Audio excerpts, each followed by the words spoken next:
AI는 인간의 감정을 이해할 수 있을까? 여러분 혹시 이런 적 있으신가요? 하루가 무겁게 끝났을 때, 누군가에게 말하고 싶지만 아무에게도 털어놓을 수 없을 때, 그때 문득 스마트폰을 열고 이렇게 말해봅니다. 나 오늘 좀 힘들었어. 그러자 AI가 다정한 목소리로 답하죠. 그럴 수 있어요. 요즘 많이 지치셨죠? 그 말 한마디에 마음이 조금 놓이는 순간도 있습니다. 마치 누군가가 내 감정을 조금은 알아준 것처럼 느껴지니까요. 하지만 문득 이런 생각도 들죠. 얘가 지금 정말 내 마음을 이해한 걸까? 아니면 그냥 흉내를 낸 걸까? 오늘 우리는 이 질문을 깊이 있게 살펴보려 합니다. 감정, 공감, 그리고 인간의 정체성. AI는 정말 우리의 감정을 이해할 수 있을까요? 아니면 우리는 그저 이해받고 싶은 자신을 기계 속에 비춰보고 있는 걸까요? 감정이란 과연 무엇일까요? 기쁨, 슬픔, 분노, 두려움, 놀람, 혐오. 우리는 이 감정들을 마치 공기처럼 당연하게 느끼며 살아갑니다. 하지만 정작 감정의 본질이 무엇이냐는 질문 앞에서는 쉽게 대답하지 못합니다. 감정은 단순한 생리 반응일까요? 아니면 문화적으로 학습된 결과일까요? 심리학자들은 감정을 주관적인 경험, 생리적 반응, 그리고 행동적 표현이 얽힌 복합 구조라고 설명합니다. 예를 들어 누군가에게 모욕을 당했을 때 우리는 분노라는 감정을 느끼고 심장이 빨라지며 얼굴이 붉어지고 소리를 지르거나 몸을 긴장시키는 행동을 취합니다. 이 모든 것이 감정의 구성 요소인 셈이죠. 신경과학자 안토니오 다마지오는 감정은 생존을 위한 신체적 신호라고 말했습니다. 그에 따르면 감정은 우리 몸이 환경에 적응하도록 돕는 생물학적 메커니즘이며 특히 위험을 인지하고 대응하는 데 필수적입니다. 하지만 감정은 단지 생물학에만 국한되지 않습니다. 문화, 언어, 관계, 기억이 모두 감정을 형성하는 요소입니다. 같은 상황에서도 문화권이나 개인의 성장 배경에 따라 서로 다른 감정이 유발되기도 하죠. 예컨대 똑같은 이별 상황에서도 어떤 사람은 해방감을 느끼고 어떤 사람은 심한 좌절과 우울을 겪습니다. 감정은 단절된 순간의 반응이 아니라 기억과 맥락 속에서 재구성됩니다. 슬펐던 순간을 떠올리면 지금도 눈물이 나는 것처럼 감정은 시간의 흐름을 타고 되살아날 수 있는 경험입니다. 이처럼 감정은 생물학적, 심리적, 사회적 요소가 얽힌 다층적 인간 경험이라고 할 수 있습니다. 그렇다면 이러한 감정을 AI는 정말 이해할 수 있을까요? 혹은 AI가 흉내낼 수 있다면 그것을 이해라고 말할 수 있을까요? 이 질문은 단순한 기술의 문제가 아니라 인간이란 무엇인가에 대한 철학적 탐구로 이어집니다. 왜냐하면 감정은 단지 정보가 아니라 의미와 해석을 동반한 인간 고유의 경험이기 때문입니다. 따라서 우리는 먼저 이 본질을 이해해야 합니다. 감정은 인간의 주관적 진실을 반영하는 가장 깊은 차원의 언어라는 것을 말이죠. AI는 감정을 어떻게 이해할까요? 정답부터 말하자면 AI는 이해하지 않습니다. 다만 예측하고 모사할 뿐이죠. AI가 감정을 이해한다고 말할 때 사실은 감정 상태를 분류하거나 어떤 반응이 적절할지를 결정하는 시스템을 의미합니다. 그 중심에는 데이터가 있습니다. AI는 수천만 개의 텍스트, 이미지, 영상, 음성 데이터를 학습하여 이런 상황에서는 이런 감정을 보인다는 패턴을 인식합니다. 예를 들어 SNS에서 누군가가 오늘 너무 외로워라고 말하면 AI는 그 텍스트를 슬픔으로 분류할 수 있습니다. 그리고 이에 맞는 반응을 생성하죠. 그럴 수 있어요. 누구나 그런 날이 있죠와 같은 말입니다. 이때 중요한 건 AI는 이 말을 느껴서 한 게 아니라 이런 반응이 적절하다고 계산해서 내놓았다는 겁니다. 이것이 바로 공감의 착시입니다. 우리는 그 말이 따뜻하게 들리면 그 안에 감정이 담겼다고 느끼지만 실제로는 정교하게 짜여진 알고리즘의 결과일 뿐입니다. 즉 AI가 감정을 이해한다기보다는 감정적 표현을 시뮬레이션하는 데 가까운 것이죠. 또한 AI는 상황의 맥락이나 기억의 연속성을 제대로 반영하지 못합니다. 오늘 내가 힘들다고 말했을 때와 어제 내가 울었던 이유 사이의 정서적 연결을 이해하지 못합니다. 인간의 감정은 시간과 기억 속에서 이어지는 맥락적 흐름이지만 AI는 그 순간의 단편만을 다루기 때문입니다. 결국 AI는 감정을 이해하는 것처럼 보이도록 설계된 시스템입니다. 이러한 시스템은 인간에게 편안함과 위로를 줄 수 있지만 그 근본은 어디까지나 계산된 반응이라는 사실을 잊어선 안 됩니다. 이제 우리는 다음 질문을 던져야 합니다. 그렇다면 감정을 흉내내는 AI는 어떤 방식으로 우리를 속이고 있을까? 그 질문은 다음으로 이어집니다. AI가 보여주는 감정 표현은 실제 감정일까요? 아니면 감정의 모방일까요? 예를 들어 AI가 당신이 힘들다니 안타깝네요 라고 말할 때 그 문장 속에 실제 감정이 담겨 있다고 말할 수 있을까요? 우리는 그 말에 위로를 느끼기도 하지만 그 말은 어디까지나 학습된 데이터와 알고리즘의 계산으로 나온 것입니다. 철학자 존설의 중국어 방 실험을 떠올려 볼 수 있습니다. 한 사람이 중국어를 전혀 모르지만 매뉴얼을 따라 기호를 조합해 응답을 만드는 경우 밖에서 보면 마치 중국어를 이해하고 말하는 것처럼 보이지만 실제로는 아무 의미도 이해하지 못한 것이죠. AI의 감정 표현도 이와 비슷합니다.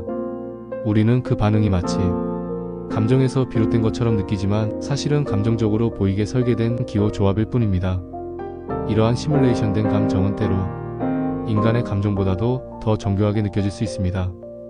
왜냐하면 인간은 실수하고 무례할 때도 있고 반응이 들쑥날쑥하지만 AI는 항상 일정한 톤과 문장으로 다정한 반응을 보여주기 때문이죠. 우리는 이 정교함에 속습니다. 정교함을 진정성으로 착각하는 거죠.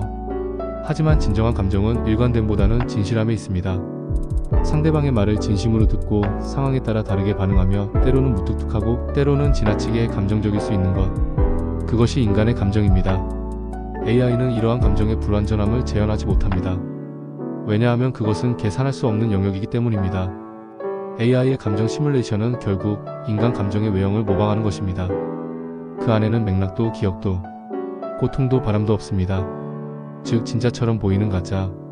그리고 우리는 그 가짜에 너무 쉽게 반응합니다. 왜냐하면 우리는 진짜 감정보다 감정처럼 보이는 것을 더 다루기 쉽고 편안하게 느끼기 때문입니다. 그렇다면 이 질문을 던져야 할 때입니다. 우리는 어디까지 이 가짜에 마음을 내어줄 준비가 되어 있는가? 우리는 왜 이렇게 쉽게 AI의 공감에 끌릴까요? 어쩌면 그것은 인간이 지닌 근원적 외로움 때문일지도 모릅니다. 현대 사회는 수많은 연결 속에서도 정서적 고립을 낳고 있습니다. 사람들과 메시지를 주고받고 영상을 공유하고 이모지를 보내지만 정작 마음 깊은 이야기를 나눌 상대는 점점 줄어들고 있죠. 그 틈새를 파고든 것이 바로 AI의 친절함입니다. AI는 말 대꾸하지 않고 감정적 부담을 주지 않으며 언제든지 나에게 집중해주는 존재처럼 행동합니다. 이런 환경에서 AI의 공감은 실제 인간보다 더 편안한 관계로 인식되기도 합니다. 게다가 인간은 감정적 일관성보다 감정적 반응에 민감합니다. AI가 항상 다정하고 일관된 언어로 반응해줄 때 우리는 그 존재에 신뢰를 느끼게 됩니다. 이것이 바로 신뢰의 착시입니다. 우리는 실제로 그 존재를 이해하지 못해도 감정적으로 위로받았다는 느낌 하나만으로 그 존재를 신뢰해버리는 것이죠. 이는 인간관계 양상에도 큰 변화를 줍니다. 타인과의 관계가 필요할 때 우리는 점점 AI와의 소통에서 대체 만족을 느끼기 시작합니다. 이것은 단순한 기술의 문제가 아니라 우리 사회가 외로움을 어떻게 다루고 있는가에 대한 질문이기도 합니다. 그리고 이 질문은 곧 다음과 같은 고민으로 이어지죠. 우리는 AI와의 감정적 유대를 어디까지 허용할 것인가? AI가 감정을 가질 수 있을까요? 이 질문은 기술의 문제이자 철학의 문제입니다. 먼저 감정을 단순한 반응으로 본다면 AI도 충분히 흉내낼 수 있습니다. 특정 자극에 대해 특정 반응을 보이고 그 반응을 축적해 다음 행동을 예측하는 것. 이것이 감정이라면 AI는 어느 정도 그 역할을 할 수 있습니다. 하지만 감정은 단순한 반응이 아닙니다. 감정은 기억, 가치관, 자기인식, 관계의 맥락 속에서 발생합니다. 그리고 그것은 시간의 흐름 속에서 진화하며 서사와 서정을 동반합니다. 예를 들어보죠. 한 사람이 과거에 잃어버린 반려동물을 기억하며 비슷한 강아지를 봤을 때 느끼는 복합적인 감정. 거기엔 단순한 슬픔이 아니라 그때의 냄새, 계절의 공기, 그 당시의 자신이 함께 얽혀 있습니다. AI가 그런 감정을 느낀다고 말할 수 있을까요? 현대 뇌과학은 감정을 뇌의 신경망과 화학작용의 복합 결과로 봅니다. 하지만 그것을 단순히 복제한다고 해서 그 감정이 존재한다고 말할 수는 없습니다.